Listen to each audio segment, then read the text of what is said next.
Good afternoon, YouTubers. Thought I would let you in on my latest project.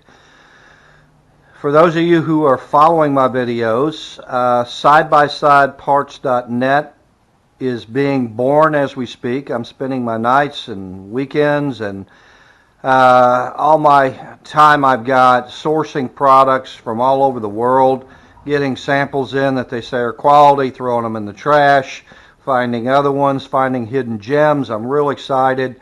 We're still probably 30 days out from any major big stuff, but there will be some smaller stuff going on eBay first.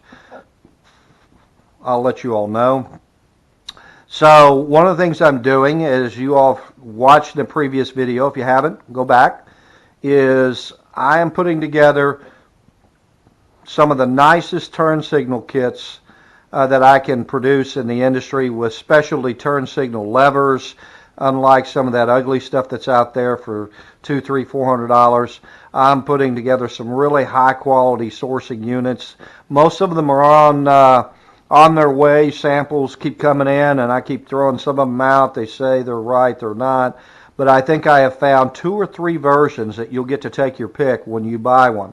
So the whole point of this kit is going to be, it's going to be one of the easiest do-it-yourself kits, pre-wired with high-quality wire. You hear me talk about it before. This is your TXL wire. Doesn't look like much, but this is a polymer wire that allows you to put a thin coat so that these wires aren't sticking out everywhere, of high-quality coating with copper cores, not aluminum clad.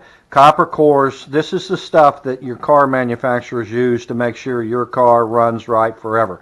I'm putting it in all my pre-wired kits. So all you got to do is follow my simple instructions and everything will go together, and most of these turn signal kits can be installed in less than an hour. The exception will be the top of the line kit for X3, because you got to take the 2 front signature lights out and replace them with new signature lights with turn signals built in. Isn't that cool? So I decided I need workstations. I looked into buying workstations to wire up these kits, and I didn't like what I was finding out there. Some were super expensive and still weren't the right size for me. Some were too cheap and didn't work out, and they took up the whole area, and so I needed something compact for the workspaces I'm going to put together for a couple of employees to make these. And so I'm building my own. As usual, I go to Home Depot, I'm going to build my own. So I went out and I bought 1x6 pine, one piece of it that's 8 foot long, number 2, for like $8, and that built this whole thing with a couple inches left over. I built a 23.5 inch long. I built it 12 inch tall, 12.5 inch tall or so there, and then I put the balance of the wood left over. I cut that into 2 legs for the bottom to give it stability. This thing is rock solid. There's no way that you're going to have a problem with it. I used Gorilla Glue on all the joints, and then I used 2 inch, number 8 2 inch commercial screws in all the corners. All this was done, and I'm still not done yet, by the way. All this is going to be put together for less than $20. We're talking zinc rods, threaded zinc rods that I've cut down. I've overcut so that I can add some bigger wheels on the outsides. I'll be putting some washers and some nuts on the ends, so I'll be able to hold things like my professional cloth wire end covers, tape, and what have you. And so the way I built these is real simple.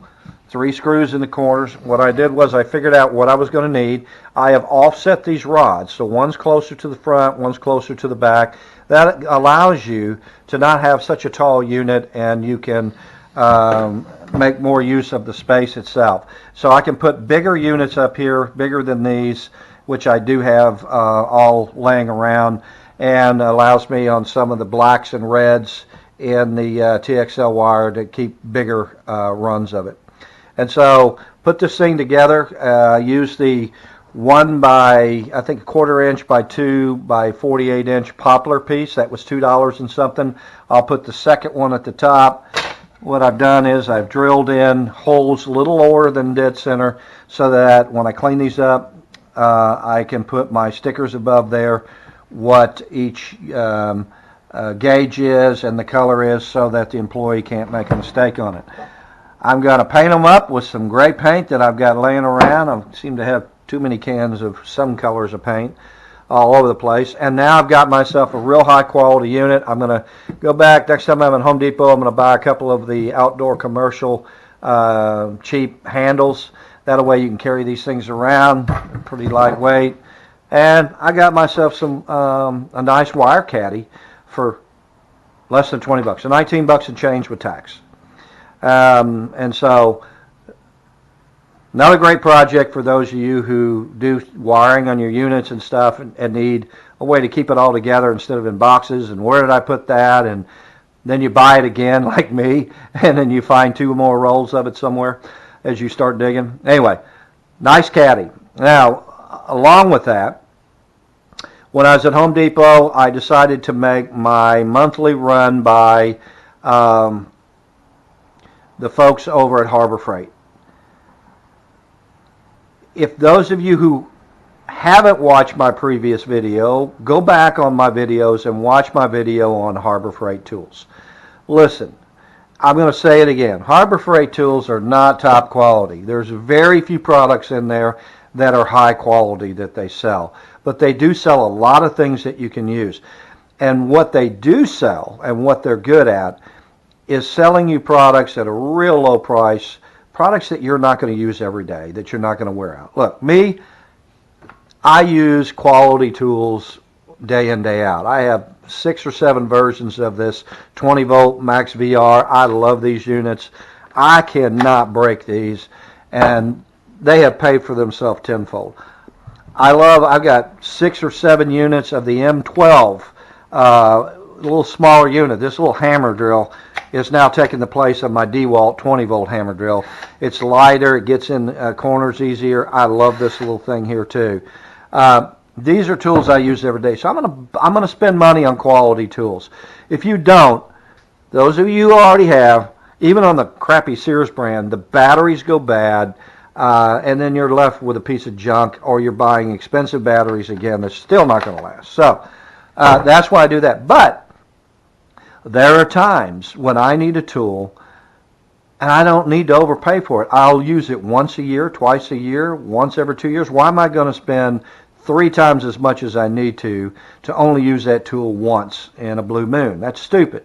So for me, for instance, good old faithful here, my old Chicago machinery that I've had for 6 or 7 years now from Harbor Freight hasn't let me down yet.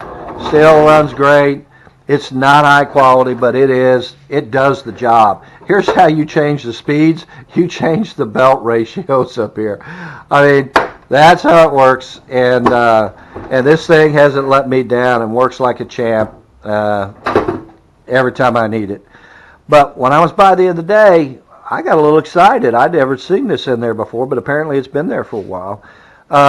This is a 6-inch cutoff blade, metal cutoff blade. I mean, how many times have you've had a bolt or a screw that's too long, you need to cut it down and make it a different size, and you try to use your angle iron on it, and it doesn't work right, and it overcuts, and it's a mess, and it won't rethread.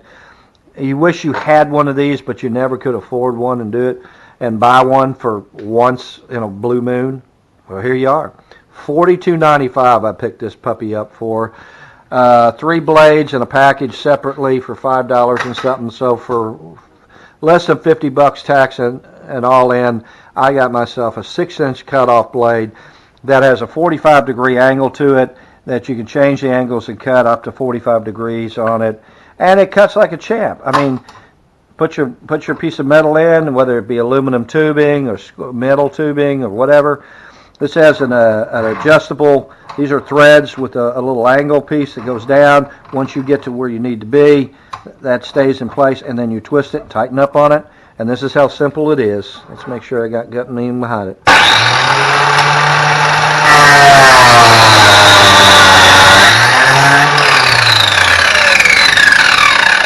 Now I did that slow, but that's a great cut, and it may or may not thread without a little bit of quick help in there. But yep, look at that. Threads right up. Okay. So the point is, why spend a bunch of money? Why spend even $100 on a cutoff wheel when this little thing will stuff over in the corner? You know it's not high quality when you see replacement brushes for it, right? That's what Harbor Freight's known for in some of their tools. But if it's a tool you rarely use, why do you need to spend extra money on it? So that's my point. Hope you guys like that. That's a nice little thing to have around the house. I'll probably get a lot more use out of that than I think I will in the future. So that's the scoop here today. That's what my projects are up to. What's coming up? For those of you X3 owners that want to get in on a good deal, I wish I could get more of these. These are your turn signal switches that I would love to have had. Short, stubby, behind the wheel, out of the way units, but there is no way to source these units. They are now obsolete. Grote made them. Grote got bought out, or they sold off their turn signal division to Vehicle Safety Management or something like that company. They don't have them anymore. All they did was cut down one of their long stalks, and they just left it bare, so I sealed on the ends with silicone to at least make it look prettier. And these are nice short units that have your pull-out hazards that are tucked away in there, that I've already put a sleeve on there, and I have another sleeve that will also go on to your shaft to help so you don't have to tighten this thing so much, and it's a metal sleeve coming in. And so I'm going to sell these units. I only have 3 or 4 of them. I wish I could get 200 of them. With the plug all pre-numbered and wired with a high-quality, waterproof, adjustable, which means flash adjustable flasher unit where you can adjust the speed of your flash. All together, all ready to go. All you have to do is run your wires to your signals throughout your ride. These are going to be less than $100 when it's all said and done. I'm going to lose my shirt to get rid of them because I'm going to do all the extra wiring for you and buy the extra parts for you. I'm going to try to keep these. I'm hoping to keep them less than $90. We'll see. I haven't gotten in the computer and seen what I paid for these. But there's only going to be a few of these out there, 3 or 4. You'll have the only one of 4 out there if you buy one of these. Let me know, respond to this video if you want one of these. Let me know, we'll work something out on it, and I'll get this thing wired up. It's going to be another week before I can get them all wired up in there. I'm still 30 days out to do the final part of my kits for my wiring for my turn signals, pre-wired up, and my the cool LED light bars that you're about to see here in the next few weeks. But they're coming. Can't wait to show you what I've got up my sleeve for high quality parts that are priced right out there for you. Anyway, as always, I hope this stuff was helpful. I'm excited to start bringing some neat stuff here, and starting probably next week I'll be showing you some tidbits of stuff that I'm going to be selling soon. As always, if this is informative, you like it, please subscribe. Please like, please share with your buddies this stuff. I think they're going to find some things that I'm about to do coming up useful for their rides too, including razors out there. I'm going to be limited as to what I'm going to be bringing in the meantime. But there's going to be some neat products I'm going to be bringing in for you side-by-side owners that are going to be priced right, that I think you're going to really like. And they'll come in handy. These are unique things you haven't thought of for your ride before, that when you go search them out there, they're going to be more expensive to buy them than when you buy them through me, and they're going to make more sense through me. So, thanks again. Subscribe. And have a great weekend, guys.